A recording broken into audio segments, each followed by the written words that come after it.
आखिर प्रधानमंत्री मोदी और गृह मंत्री अमित शाह के खिलाफ राहुल गांधी के पास उनके हाथ कौन से लगे ऐसे सबूत जिसकी बुनियाद पर राहुल गांधी ने कहा कि ये दोनों ही देश के गद्दार हैं। आखिर भरे मंच से राहुल की इस दहाड़ और हुंकार के पीछे उन तथ्यों और सबूतों में कौन सी ऐसी चीजें हैं जिसकी वजह से केंद्र की सरकार की मुश्किलें बढ़ने जा रही है। विस्तार से दोस्तों आपको सब कुछ बताते हैं क्योंकि यह खबर बेहद महत्वपूर्ण है। सीधे सीधे प्रधानमंत्री मोदी, गृह मंत्री शाह और राहुल गांधी, इन तीन किरदारों के बीच में जो नई स्थिति उत्पन्न हुई है उस पर सबसे पहले आप राहुल का चंद सेकंड का यह बयान सुनिए। मैं कभी माफी नहीं मांगूंगा, फिर बोलूंगा।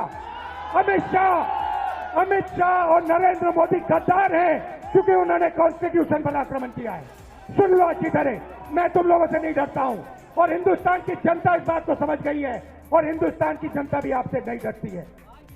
दोस्तों आपने देखा कि प्रधानमंत्री मोदी देश में संकट काल के होने की बात करते हुए डीजल पेट्रोल कम खर्चने, सोना ना खरीदने, यहां तक कि घरों में इस्तेमाल होने वाले तेल का प्रयोग तक कम करने के उपदेश देकर मई की चिलचिलाती धूप वाली गर्मी के महीने में भारत को छोड़कर ठंडे देशों की यात्रा पर निकले हैं। देश में करीब करीब हर तीसरे दिन डीजल पेट्रोल का दाम बढ़ रहा है, दूध ब्रेड महंगे हो गए, मगर मोदी जी क्या कर रहे हैं? देश में संकट काल का जिक्र करके ठिठोलीबाजी। यकीन नहीं आ रहा, ये वीडियो देखिए। संकट का काल है और हमारी देशभक्ति हमें ललकार रही है।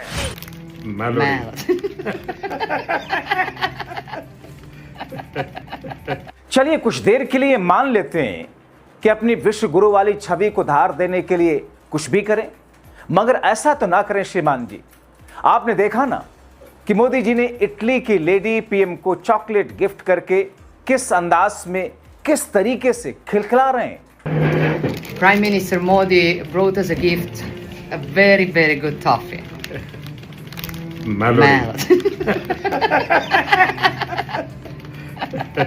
जाहिर है ये तो अपने देशवासियों से उनके संकट के हाल में उनको मुंह चढ़ाना ही कहेंगे। जाहिर है देश के नेता विपक्ष होने के नाते राहुल गांधी खामोश तो रहेंगे नहीं, इसलिए आईना दिखाना उनका जरूरी है। कहते हैं कि आर्थिक तूफान सर पर है। हमारे प्रधानमंत्री इटली में टॉफी बांट रहे, किसान, युवा, महिलाएं, मजदूर, छोटे व्यापारी सब रो रहे, पीएम हंसकर रील बना रहे और बीजेपी वाले ताली बजा रहे। ये नेतृत्व नहीं, नौटंकी है। और इसी बीच में दिल्ली यूथ कांग्रेस ने प्रधानमंत्री मोदी के नॉर्वे में महिला पत्रकार के सवाल पर प्रेस कॉन्फ्रेंस छोड़कर भागने पर कटाक्ष करते हुए इसी वीडियो को शेयर करके सेल्फी वाले वीडियो को लिखा कि उन्हें सेल्फी लेने वाली महिला पसंद है, लेकिन सवाल पूछने वाली महिलाओं से डर लगता है। मगर दोस्तों असल खबर इसके आगे है, जिस पर बीजेपी खेमा तिलमिला गया, क्योंकि राहुल ने यूपी के अपने दौरे पर अब से थोड़ी देर पहले जो कहा वो शायद मोदी और शाह को लेकर किसी ने भी आज तक ऐसा कहने की हिम्मत जुटाई होगी।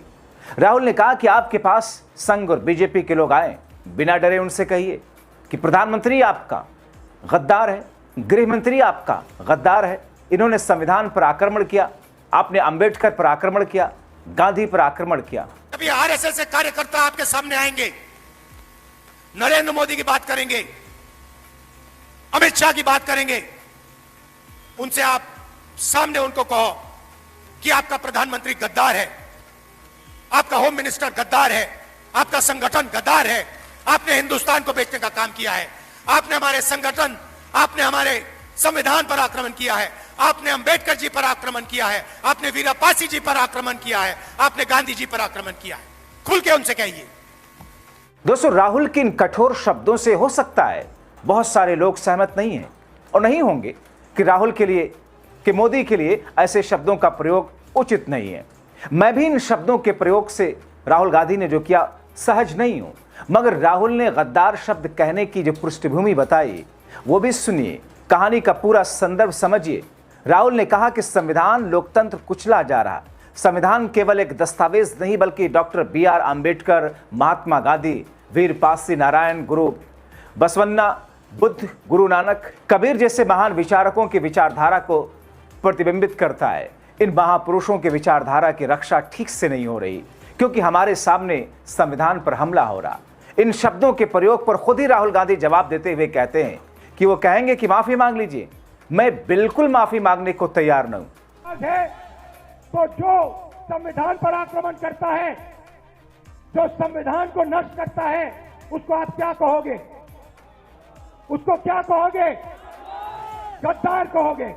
इसीलिए मैंने खुल के कहा है कि नरेंद्र मोदी, अमित शाह संविधान पर आक्रमण कर रहे हैं। उन्होंने देश का धन अदानी अंबानी को बांटा, उन्होंने देश की संस्थाओं को खत्म किया, उन्होंने वोट चोरी करवाई, इलेक्शन कमीशन को दबाया, जुडिशरी पर दबाव डाला। आरएसएस के लोग सुन लो, आपने कहा कि मुझे माफी मांगनी चाहिए, मैं कभी माफी नहीं मांगूंगा, फिर बोलूंगा। अमित शाह और नरेंद्र मोदी गद्दार हैं क्योंकि उन्होंने कॉन्स्टिट्यूशन पर आक्रमण किया है। सुन लो अच्छी तरह, मैं तुम लोगों से नहीं डरता हूं और हिंदुस्तान की जनता इस बात को समझ गई है और हिंदुस्तान की जनता भी आपसे नहीं डरती है। दोस्तों, प्रधानमंत्री मोदी पर, अमित शाह पर राहुल का ऐसा तीखा अंदाज कम ही मौकों पर दिखता है, क्योंकि देश आर्थिक संकट की आहट में अभी से जूझ रहा है। और ये एक नजीर रही है बीते 12 वर्षों में कि जब जब जो बातें राहुल गांधी ने चेताने के लिए चेतावनी के तौर पर सरकार के सामने रखी और सरकार ने उस पर ध्यान नहीं दिया, उल्टे मजाक उड़ाया गया और फिर वही हुआ। राहुल की भविष्यवाणी सच हुई। सुनिए राहुल को। और आप याद रखना,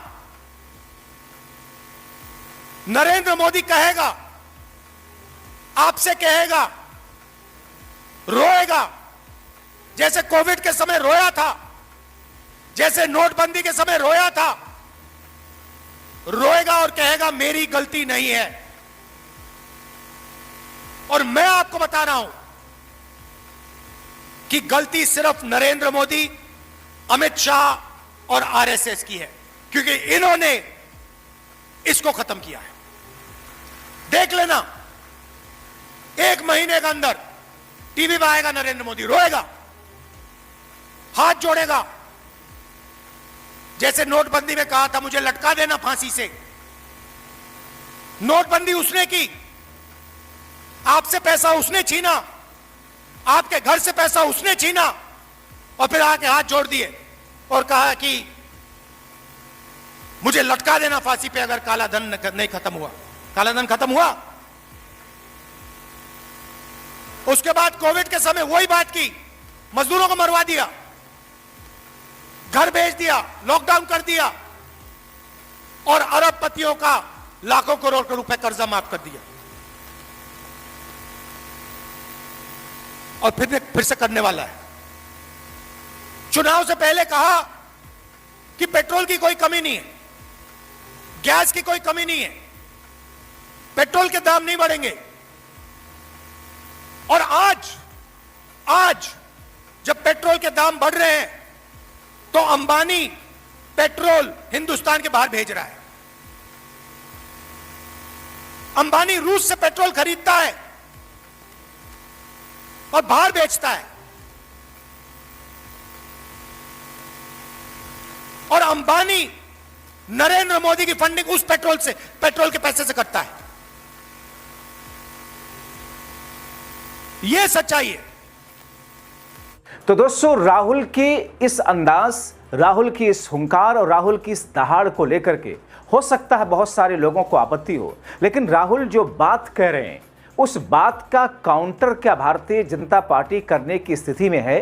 क्या वाकई तर्कों और फैक्ट की बुनियाद पर राहुल गांधी को आईना दिखाने की स्थिति में बीजेपी, मोदी, शाह और उनका पूरा ब्रिगेड दरबारी मीडिया है? क्योंकि राहुल गांधी, उनके शब्दों से आपत्ति हो सकती है आपको, लेकिन राहुल गांधी ने जो विषय उठाया, और आप सोचिए, देश में आप कहते हैं कारपूल कीजिए, डीजल पेट्रोल कम खरीदिए, कम खर्च कीजिए, सोना बंद कर दीजिए खरीदना, अब यहाँ तक कि घरों में साग सब्जी जिन तेलों से बनता है उन तक के इस्तेमाल पर आपने कैंची चलाने की बात कही। और खुद जाकर के अगर इस अंदाज में एक महिला सहयोगी के साथ में, भले ही एक देश की प्रधानमंत्री क्यों ना हो, उनके साथ में ऐसी रील सामने आएगी तो फिर लोगों को विचलित करने वाली ये तस्वीरें लगेंगी ही लगेंगी। और फिर नेता विपक्ष के नाते राहुल गांधी का ये अंदाज कड़वे से कड़वा, तीखे से तीखा होगा। ऐसी स्थिति में क्या कोई जवाब खुद से देंगे प्रधानमंत्री मोदी? क्या खुद से कोई ट्वीट करेंगे? क्योंकि अभी हाल में ही जब अंबानी के एक चैनल की तरफ से खबर चलाई गई कि अब विदेश में ट्रैवल पर भी सेस और दूसरे टैक्स लगाने के लिए सरकार सोच रही है, प्रधानमंत्री मोदी गल्फ दौरे पर थे, वहीं से उन्होंने कहा इट्स फॉल्स न्यूज़, ये गलत खबर है। लेकिन राहुल गांधी के इस प्रहार पर क्या खुद प्रधानमंत्री मोदी और अमित शाह कोई जवाब देंगे? इंतजार रहेगा। आप क्या सोचते हैं? अपनी राय कमेंट बॉक्स में जरूर लिखें।